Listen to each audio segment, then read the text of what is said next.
although really it's meant to be more of a kind of informal chat, you know, for us to kind of pick your brain, but also maybe if you have suggestions for how us as DC pediatricians can help the community as well. And then we certainly want to open up the kind of conversation for questions to you, if that's all right with you. Absolutely. Okay, great. So welcome everybody. Just as a reminder, we're starting these chapter chats really in the era of COVID to have real-time conversations with you about pressing issues that are happening in our community. We're trying to keep them succinct, to be very mindful of your time, 30 minutes on pressing issues that are relevant to us. And we are alternating times bi-weekly, so twice a month, to afternoon around lunchtime, and then evening, hopefully meeting the needs of varying people in our chapter during the tough times of COVID. So I really just want to give a warm welcome, DC AAP warm welcome to Councilmember Robert White, who's joined us today. He is an at-large member of the Council of the District of Columbia and chairs the Committee on Facilities and Procurement. He also sits on many other committees, including the committees of Education, Human Services, Housing and Neighborhood Revitalization, Labor, Workforce and Development, and the Committee of the Whole. I think more important to us, Councilmember White, you're a proud Washingtonian, and this is your hometown. And then we're excited also because, you know, I've been told that you and your wife have two beautiful young girls. Yeah. And so we're certainly interested to hear a little bit about how parenting is going on for you during COVID and its unique challenges. And then also I've heard you have a pit bull Roscoe as well. Bring me in the room. Yeah. So again, you know, we wanted to give you the formal bio introduction, but this certainly doesn't need to be a formal talk. You know, to kind of start the conversation off, we're just a little bit interested about maybe telling us something really fun that you've done during COVID with your girls, and maybe segueing into challenges that you're facing as a full-time working parent, you know, and then some of the successes that you've had as a full-time working parent in COVID. Yeah. So first of all, Dr. Jarvis, thanks for having me. I'm really excited to be with you. The coronavirus epidemic has certainly changed the dynamic of family and work.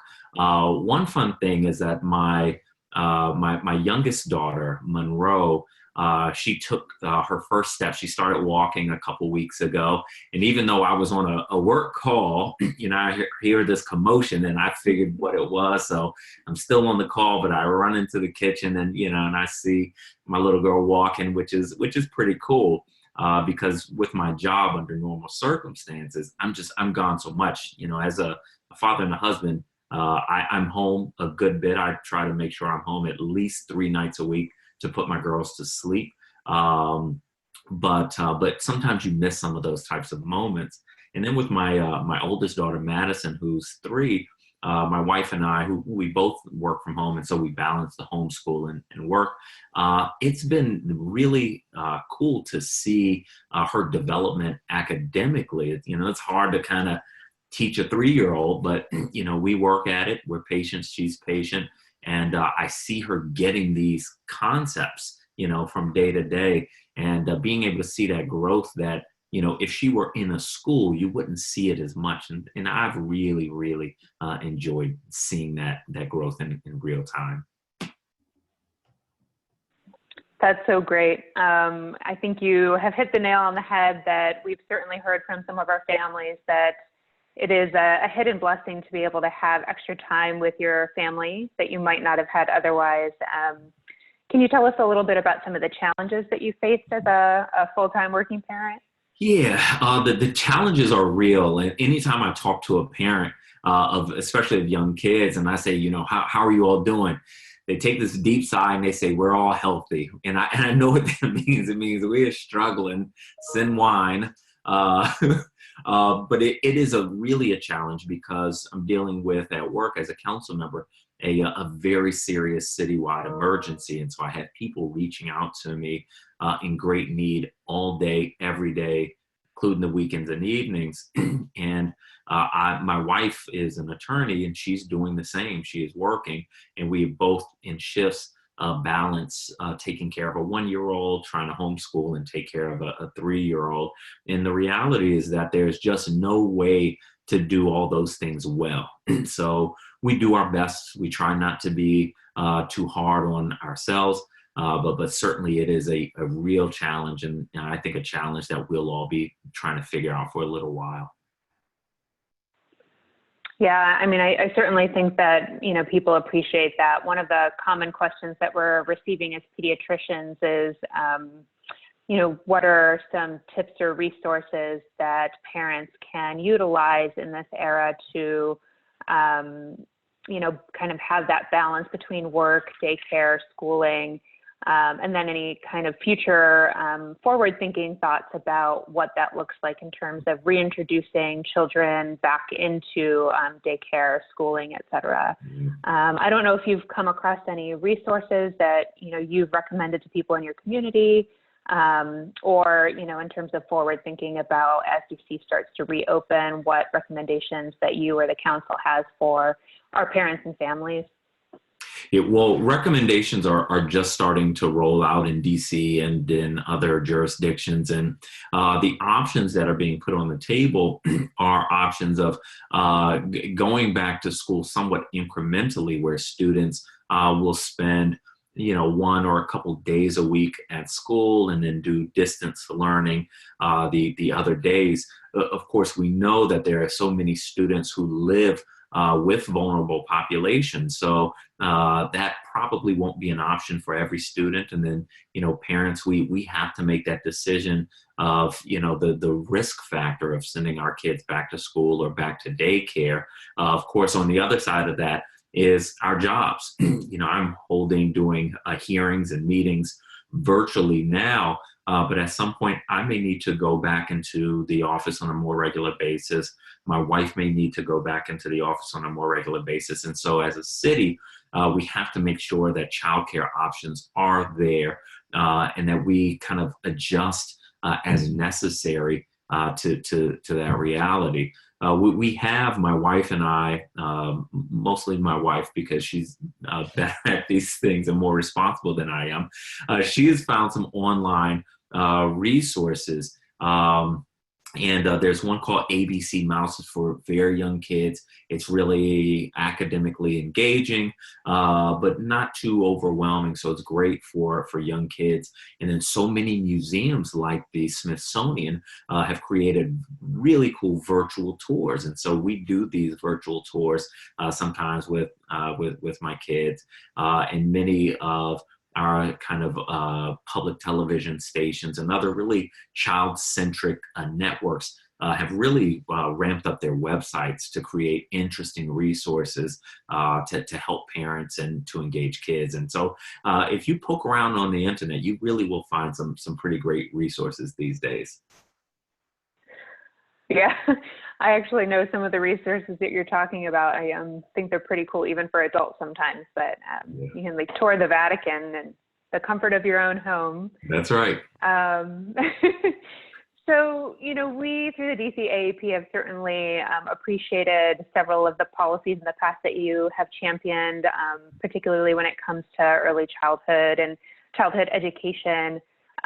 In terms of, us as pediatricians, is there anything that we should be aware of, maybe just in general, even pre-COVID, but particularly in the era of COVID moving forward, that either, we can do to help support our families, or that we can do to help champion policy or legislation through the council with regards to childhood education or early education policies? Yeah, I do think that now is the time in DC and across the country, particularly for pediatricians and others who work with young kids and who really understand the science of brain development, to get engaged in the early childhood education push. In the District of Columbia, we are a lot further along than the rest of the country because we have universal pre-K starting at age 3. One thing I've been working on with some of my colleagues like Councilmember Vincent Gray is pushing that further into universal early childhood education, starting from to cover that 0 to 3 gap, because the brain at that point is, as you know, developing at such a rapid pace. And we just struggle with, as a city, this gap by time our kids reach elementary school, this gap that you see between students of color and white students. And I think that's the best opportunity to close that gap. But we need more voices in this conversation. Early childhood education is such an expensive thing. And so competing with other needs in a city or in a state, it's kind of hard to take a big enough bite out of this thing. But if we have more people, then we have more momentum. And I really think we can put ourselves in a position to develop early childhood education across the board in DC. And I think that other states will follow. No, thank you for that. And, obviously DC AAP believes in that mission. And so if, kind of moving forward, there's ever an opportunity for us to help support or amplify that message or, collaborate, we certainly are open to that as well. Yeah. Kind of piggybacking on that a little bit, I think you touched on some things that have also been common questions to pediatricians in this era of COVID. In terms of, as we reopen, has the council given any other additional considerations to, affordable childcare options? And then kind of the second, maybe non-related question would be, maybe in the era of COVID right now, or even moving forward, lots of persons are facing economic hardship. And so, there are certain vulnerable communities in lots of different kind of areas and buckets within the district that we're having to reach out to in new and unique ways. So I don't know if you want to break that down into maybe a couple of different answers, but, one kind of the affordable childcare piece that seems to be a concern for our parents, and then the economic hardship piece, including maybe even like food insecurity. Yeah, for residents in DC, and I'm sure that immediately outside of DC in the region, it's not much different. The average cost, this is pre COVID-19, the average cost per child per month for early childhood education or daycare in the city was $1,700 a month, just wildly unaffordable. We do have a program, an assistance program in the district, and really proud to tell you that even though most centers are closed, we are continuing to pay that money to the centers for families who had public subsidies, so that these centers do have something to help them through this time. But this is a reminder, and I think it's going to become a lot more stark as we start to reopen kind of slowly and in a phased way over time, over months and months. People are going to, their ability to go back into the workforce will be dependent on the availability of childcare. And with the economic crisis that we are facing and so many small businesses barely hanging on, I have to believe that early childhood education centers that really were operating on such a thin margin already, they're going to have a difficult time making it through it. So I think the DC government is going to have to step in and assist early childhood education centers, assist them in kind of weathering this storm. What I would like to see, and where I really think we need to be as a city, is, as I mentioned earlier, universal early childhood education, so that parents don't have to wonder, can I afford childcare? Can I find an available seat? We as the government really have to step in where the market has not, and create those seats, and frankly make it not just affordable but free.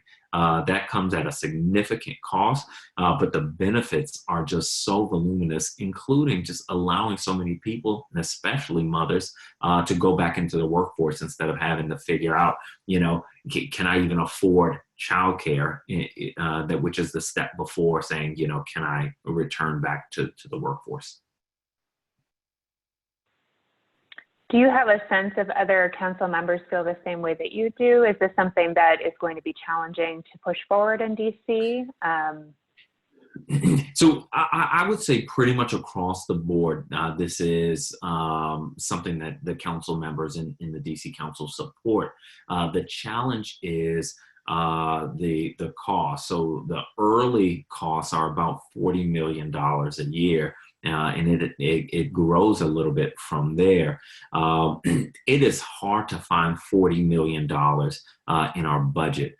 We spend almost $2 billion now on our public and charter schools. We spend a significant amount on social services and law enforcement.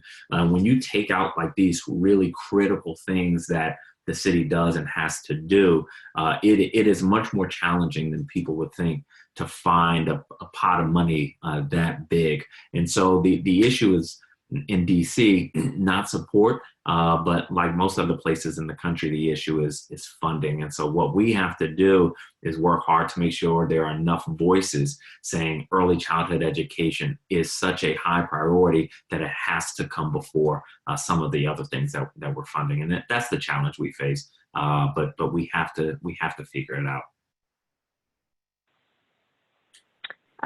So Dr. Falusi just wrote a question. She said she'd love to hear more about how DC is addressing the huge disparities in race, ethnicity regarding COVID illnesses and deaths. And she says, thank you.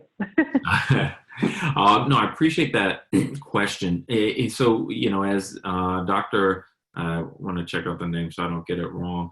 Falusi stated, this public health epidemic has really shined a light on something that so many of us already knew in terms of health disparities. And we are seeing, as some of you all probably know, a situation where even though African Americans only make up 49% of the city's population, we are suffering about 80% of the deaths from coronavirus.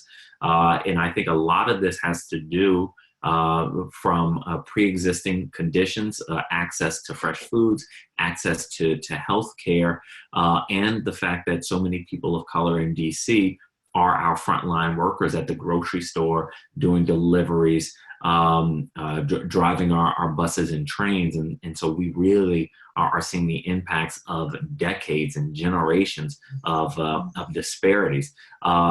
So we don't have solutions yet. Let me be honest about that. But for people for whom these disparities were not a priority, it is hard for them to ignore it now. And so what I'm trying to do, and what a couple of my colleagues on the council are trying to do, is really use this issue to highlight and address those disparities finally, because we have underfunded solutions like hospitals, like grocery stores, like access to fresh foods for so long. And the city is now in the process of working to build a new hospital on the east end of our city, which is unfortunately lopsided in terms of income. We have a high population of low-income residents on the east end of the city, where we don't have a strong hospital system. So we are now undertaking a significant financial challenge to get that hospital built. That will be a step in the right direction. But let me also say one other disparity that we can't overlook is the educational disparity. And this does result in disparate outcomes, health outcomes. With the coronavirus epidemic, what my wife and I are doing in terms of homeschooling our young kids, every family isn't doing that. And I worry a great deal about the students who already were behind or were teetering on the edge. If they don't have that support system at home, or if their parents are not able to assist them with their online learning, they're going to fall dramatically behind. And so whether you're a public official or a pediatrician or teacher or what have you, this is an issue that I think we all should care about as well. Yeah, so thank you for recognizing that. That's certainly something that pediatricians have been worried about as well. Thank you, Dr. Falusi, for your question. If anyone else has questions, please feel free to type them into the chat box for Councilmember White. Councilmember White, we also learned this week, and it makes sense that during these tough times and economic hardships that there will be potentially significant budget cuts to the mayor's budget. And so we're wondering a little bit how that may affect children and families, potentially what your priorities are with regards to the mayor's budget and children and families. And then I think, is there anything that we can do as a chapter to help support children and families during the mayor's budget cuts? So we just got the mayor's budget recommendations about a day and a half ago, and we are facing we already knew from our chief financial officer, we are facing in this current fiscal year 2020, a budget shortfall of about $730 million that jumps up to over $750 million next year, and unfortunately continues not to that degree, but still to a significant degree for a couple of years further. And that's assuming that we don't have a second wave. Despite that shortfall, we went into this epidemic in the strongest possible financial health, where we have 4 reserve funds that were all full. We had so-called rainy day funds.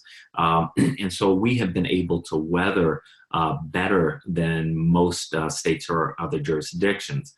So the reality is that while there are sacrifices, the mayor is recommending, for instance, no pay increases for public employees for 4 years. And there are a couple projects that have gotten delayed or put on hold for now. We have not seen a tremendous impact to our budget because of our fiscal health. However, now we do have to make sure that the programs that support children and families are strong. And the ones that right now aren't strong enough in the mayor's budget proposal are some of our housing programs, because housing instability really can cause a great number of problems. The other place that we still have some work to figure out is creating a fund to help sustain early childhood education centers, because they have told us, and I think they're exactly right, that they financially don't have a way to weather this storm. And so a closure of even a small percentage of these centers will have a significant impact on our city. So that's a place that we can use more voices. That's something that I'll be fighting for. My colleague from Ward 1, Councilmember Brianna Doe, has been engaging in this as well. But we will need more people to kind of come and assist with that. But the budget does anticipate building that new hospital in Ward 8 and building a new Howard University hospital. And that hospital financially has struggled for some time. And we don't want to see the closure of another hospital in the district after we lost Providence Hospital not 2 years ago, and United Medical Center has really not been doing very well for a number of years. So we can't afford to lose another hospital. So I think it's appropriate that DC government is stepping in to help fill that health gap. Thank you. Dr. Cornejo asked a slightly different question related to COVID in terms of, is there anything that the city government is doing to increase the number of COVID tests that are available? So Dr. Cornejo, this is a question I ask almost every day. We have conference calls several times a week with the mayor and the city administrator. We are facing the same difficulties procuring tests and the testing materials like the reagent that every jurisdiction is facing. So we don't have as much as we want, but our procurement division agency has really been working around the clock and really doing a tremendous job procuring tests, and the amount of testing we are doing is increasing by the day. Where I think we can do a little bit better is leaning on the private labs to carry more of our tests. We have a lot of tests going to private labs, but they're going from doctors, and where we have our public health agency can process tests as well. And so if you have private labs who are procuring their own tests, increasing the amount of testing that they're doing, and our public health lab is increasing by the day the amount of tests that we're doing, I think we get on a better trajectory. Right now, I will say the good thing is that the most vulnerable people and folks who have symptoms or have a history of being around people with symptoms, we can test all of those folks right now. So we're doing good, but not great. Thank you. I think the very last question I'll ask Councilmember White, is there any last minute thoughts you have on ways that DC AAP can better partner with you and or the council, or any other pressing issues that we should really make sure that we stay up to speed with in the upcoming months? Yeah, so I think you all are just so plugged in on health and public health needs, which I really appreciate and urge you to continue to do that. Another place, and I've said early childhood education many times, but also is kind of the physical health of some of our young children. I worry a lot about, and I know that your members do as well, with our kids being home so much. Not every kid is in a warm, safe, nurturing environment, and I don't know how to reach them. They may not know who to reach out to. So we put stuff on our social media every once in a while, resources. But to the extent that your members have any thoughts about how we work together to better protect our young people who may not be in the healthiest home environments, I would take any thoughts or ideas that folks have. We certainly appreciate that, and it's probably a longer conversation than the 2 minutes that we have, but we're happy to reach back out to you or members of your office with those suggestions. We've certainly been concerned about child abuse, non-accidental trauma, and even domestic violence and COVID, and that children aren't entering schools and may not be in the safest of homes. So we acknowledge and appreciate that sentiment. Yeah. And then, Tysus says, please read the DC AAP guidance on protecting children. We did have a policy statement that we co-authored with Dr. Allison Jackson regarding child abuse concerns during the era of COVID. There is one question very briefly. I don't know that we're going to have time, but yeah, I'm sorry, we don't have time for the last question from Dr. Jarrett. The last thing that I'll say, and this is a really shameless plug, but bear with me, we have a text for lead reminder system. We partner with DOEE, and it's a tool to help parents remember to get their children tested for lead.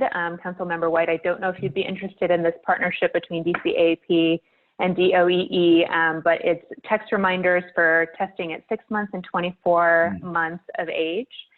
If you're interested, it's 202-759-8029. It's 202-759-8029, and you just text the word lead, and you add your daughter's 2-digit birth month and 4-digit year, and they just will send you text reminders for your daughters to get tested for lead at their pediatrics appointments. So I appreciate that. Shameless plug at 6:30. Thank you so much for your time. We really appreciate it. Anytime that we can partner with you in the future, please let us know. We really appreciate it. Thanks, Dr. Jarvis, and to everybody who joined. I really appreciate you having me, and I look forward to working with you more. All right. Thanks so much. Take care. Thank you. You too.